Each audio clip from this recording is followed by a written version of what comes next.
Hello viewers, welcome back to my YouTube channel Kasturi Sekhar Sir Classes. Now we are in the process of giving a mathematical model to linear programming problems.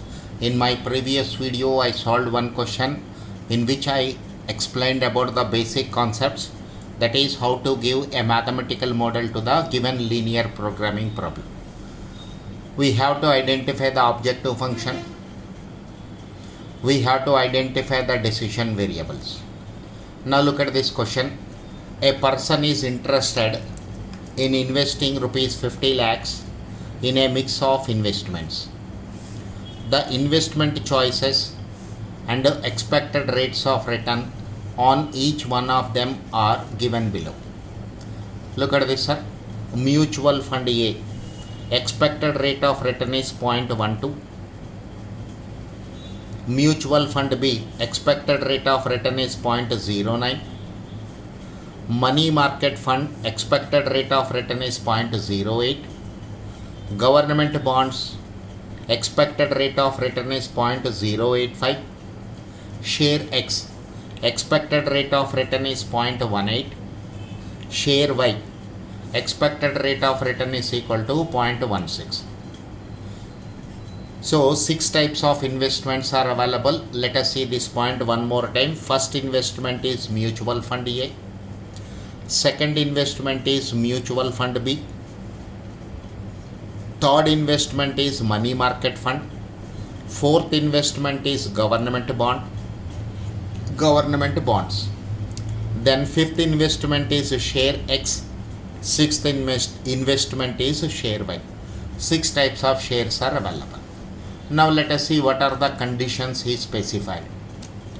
The investor wants at least 35% of his investment in government bonds. The investor wants at least 35% of his investment in government bonds. This is the first condition he specified. Second condition is the investment in 2 shares not to exceed rupees 80,000. What does it mean actually? The amount he is investing share X plus the amount he wants to invest in share Y, that must be less than or equal to 80,000. At least 20% of the investment should be in the money market fund. At least 20% of the investment should be in the money market fund. Whatever may be the amount he wants to invest in money market fund, that should be minimum 20% of total investment, that is total amount available with him. How much amount is available with him? 50 lakhs. On that 50 lakhs, he specified 20% he wants to invest in money market fund. Money market fund. Next point. The amount of money invested in shares. The amount of money invested in shares should not exceed the amount invested in mutual funds. The amount of money invested in shares. How much amount he wants to invest in shares, that we will decide by declaring the variables. That should not exceed the amount invested in mutual funds. 2 types of mutual funds are available, mutual fund A and mutual fund B. And 2 types of shares are also available, share X and share Y. So the amount he wants to invest in share X plus the amount he wants to invest in share Y, that should be less than the amount he wants to invest in mutual funds.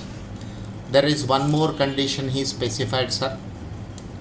The money invested in mutual fund A, the money invested in mutual fund A should be no more than the amount invested in mutual fund B. One more time I am repeating this point. The money invested in mutual fund A should be no more than the amount invested in mutual fund B. Now what is required for you? The problem is to decide the amount of money to invest in each alternative so as to obtain highest annual rate of return. So he wants to maximize the rate of return on his investment. Okay, go through the question one more time, sir. Now let us see the solution part of this one.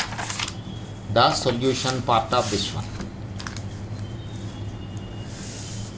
Let X1 will represent amount of money he wants to invest in mutual fund A. X1 will represent the amount of money he wants to invest in mutual fund A. X2 is equal to the amount of money he wants to invest in mutual fund B. The amount of money invested in mutual fund B. X3 is equal to the amount of money invested in money market fund. X4 is equal to the amount of money invested in government bonds. X5 is equal to the amount of money invested in share X. X6 is equal to the amount of money invested in share Y. This way 6 types of investments are there. So we have declared 6 types of variables. 6 types of variables. Now look at this, sir. Objective function. Objective function is maximization of, or he wants to maximize his return on investment. Maximization of return on investment. Okay. So how can we write objective function? Maximize z is equal to, z is a variable, sir. Just it is a variable. This is 12% or 0.12 is the return on investment in mutual fund A. So 0.12 into x1 and 0.09 is the return on investment from mutual fund B, that we are multiplying with the amount he is investing in mutual fund B. 0.08 is the return on investment on his money, that is from money market. 0.085 is the return on investment from government bonds into the amount he is investing, plus 0.18 into, which is nothing but the return on investment from share X multiplied with the amount he is investing in share X, and plus 0.16 into amount he is investing in share Y. 0.16 is what, sir? This is the return of investment from share Y. Return on investment from share Y. Now let us see the conditions given in the question. Amount invested in government bonds must be at least 35%. Amount invested in government bonds must be at least 35% of his total investment. So how can we write this? Amount invested in government bonds is greater than or equal to 35% of 50 lakhs. 35% of 50 lakhs. Amount invested in government bonds we declared with variable x4. So x4 must be greater than or equal to 17 lakhs 50,000. 17 lakh 50,000. That is 35% of 50 lakhs. 35% of 50 lakhs. Next, amount invested in 2 shares. Amount invested in 2 shares must be less than or equal to 80,000. Now, with what variable we declared the amounts he wants to invest in 2 shares? Variable x5 and variable x6. So x5 plus x6 must be less than or equal to 80,000.